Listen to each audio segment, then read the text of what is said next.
Morning, YouTube world. Monday, day after Mother's Day. So is it May 8th or something like that? I don't know, somewhere in there. I just dropped my son off at school. It's a beautiful Monday. It's gonna be warm out today. Just driving home. There's the again. Jeez, it's so hard. But I had a great time at the Mother's Day celebration that we had out in Sturbridge, Mass. Sturbridge Seafood.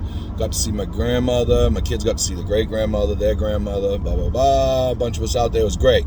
You know, I got 3 other brothers. I'm from it's just a little explanation of myself for some people that don't know who I am or this and that. Not that I'm anybody, but just an explanation. You know, I grew up very poor. I grew up in housing projects. Yes, in Cambridge, Massachusetts. There's hoods in Cambridge. There's a couple of them. There's a few of them. There it goes again. But so I grew up there. I mean, I'm from a multicultural background. You know, I grew up with my mom. Obviously, well, not obviously, but I grew up with my mom, my stepfather, who's a black man. So I was raised by him. Basically, he was my dad. I did have a father, obviously, but he wasn't in my life until way later. The projects were messed up. You know, I was born in the 70s, well, 1970, and you know, the 80s and the 70s and all that. It was pretty rough in Boston, especially in, you know, lower income neighborhoods like I was in. Yeah, so it was a rough background. You know, I grew up on public assistance, like I said, in the projects, public schools. You know, I don't want to tell my mom's story, but you know, there was addiction in my family on all sides, basically dad's side and my mother's side, my stepfather, all of them. You know, a lot of heroin use back in the day, growing up. You know, there was all kinds of, you know, a lot of poverty in my household. You know, I'm not saying this to try to make my mom feel bad or anything like that. Like, my mom is doing great. You know, clean, sober, all that stuff, doing awesome. You know, my stepfather's a great guy. You know, I have really no complaints when it comes to my family nowadays. You know, my upbringing was rough. You know, my mother wasn't ready to be a parent, even though she had already, you know, I had my older brother. She had my older brother, then me, and you know, I spent probably the first 12 years of my life basically as an only child. I had an older brother, but he lived with his dad out in Southbridge, Mass, and we would go visit him several times a month for years. You know, that was great. My mother wanted me to have a relationship with Eric. You know, good guy, a little weird like the rest of us. But so I spent a lot of time out in Sturbridge and Southbridge. That's where I was born, in Southbridge. My mom's from Sturbridge. My dad's from Sturbridge. But I grew up in the inner city housing projects in Washington Elms and Newtown Court. You know, my project was Washington Elms. Right across the street was Newtown Court. It's at the end of Harvard Street between Main and, is it Main? Yeah, Main Street and Harvard and Windsor, I believe. Yeah, Windsor. Whatever. So, you know, we had a lot of roaches. You know, sometimes food was scarce. I mean, there was no snacks like, you know, like my kids, you go in the cabinet, there's Doritos, or whatever they like, you know what I mean? And you know, I'm not really a big fan of all that junk food anymore, but, you know, they're kids, they're going to have it. So, just with my upbringing was rough. You know, I got into a lot of trouble. I think I was kind of singled out in certain areas, but I didn't do myself any favors. You know, I was yelling and screaming at police and this and that. I mean, if I would have known what I know now, you know, my civil rights, the Constitution and all that, you know, and the amendments, then I probably wouldn't have been arrested half the times that I was arrested. But unfortunately, I was. You know, addiction's a big part of my story as well, with alcohol. You know, opioids, cocaine over the years. You know, in the beginning it was a lot of alcohol, and you know, I was introduced to AA and NA back in, I must have been 12, 13 years old, probably 13, 14 years old, somewhere in there. You know, I was always on probation. just, so this is just a little bit of my background. I have 3 brothers. I have an older brother, Eric, myself, Adam, and then I have my younger brother, Jesse, the 3rd born, and then my youngest brother, Christian. So I'm 16 years older I'm 2.5 years younger than my oldest brother.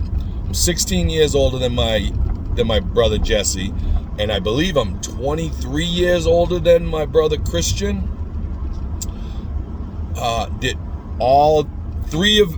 Myself, my older brother, Eric, and my brother, Jesse, all 3 of our dads have passed away. Jesse's a long time ago. Mine about 4 years ago. And then Eric just this past January. My grandfather died while I was with my mom. But anyway, Christian's dad's still alive. They're still married, my mom and my stepfather, Hiram. So, things are going pretty good there. Everybody has their ups and downs, I'm sure. I don't know all the ins and outs of everybody's relationship in my family, but for the most part, people seem pretty, happy for the most part. And, we all have like I said, we all have our struggles. I know I have mine, I'd like to say that when I was introduced to AA and NA back in those days, in the early 80s, that I got clean and sober and I stayed that way and had a blessed life and, helped people along the way and blah, blah, blah. But that wasn't the reality for me. I got into addiction big time, and I got locked up as a juvie, for close to almost 3.5 years total. I got out of there, and I was just off the hook. I was 17 and a half, angry as all hell, big, and didn't want to hear nothing, so I got into more trouble, but mostly it was just little nuisance stuff, nothing super crazy until later on in life. But, I've done a lot of other things, and, I've accomplished a lot of stuff. I was security at a lot of places in Boston. I worked construction for decades, automotive tech. All these things that I accomplished were during times of struggle. Addiction. I'm divorced. I have 2 children of my own. They're great kids. I've been divorced for about 6 years now, as of May 4th this year. But we're starting to get along more. I don't go to every argument I'm invited to with my ex, and I try not to be super argumentative with her any longer. But it took some years to do that. I'm not all the way well, and I can't say, oh well, she did this, so that's why the marriage ended. No, I was, I got hurt at work in 2007. I ended up on all these pain pills, and that might be another story. But I'm not 100% innocent in the breakup of my marriage either. I'm gonna put my chin up so I can look thinner. But these are just a couple of little things. I'm kind of bouncing all over. I just kind of wanted to give this is a long video now, but I just wanted to kind of give just a little background on myself. What I'm about. I'm a pretty left-leaning guy, but I do believe in common sense legislation. I believe in the Second Amendment, the First Amendment, all the amendments, but those 2 especially, and but freedom of expression is very important, and I love to express myself. I love to make people laugh, but I just wanted to give people who don't, not that anybody would know me, just a little background on who I am and what I'm about. I'm into common sense. I just, sometimes I don't have it. But, all right, so I'm going to get going now. This is enough, long enough video. It's almost 10 minutes. I love you guys. Please, I guess I got to start saying it, right? Subscribe, like, and share. Like, subscribe, and share. Share, like, and subscribe. However the hell you say it. But, yeah. So, have a great day, you guys. It's Monday. Go get it. Get at it. Let's do this.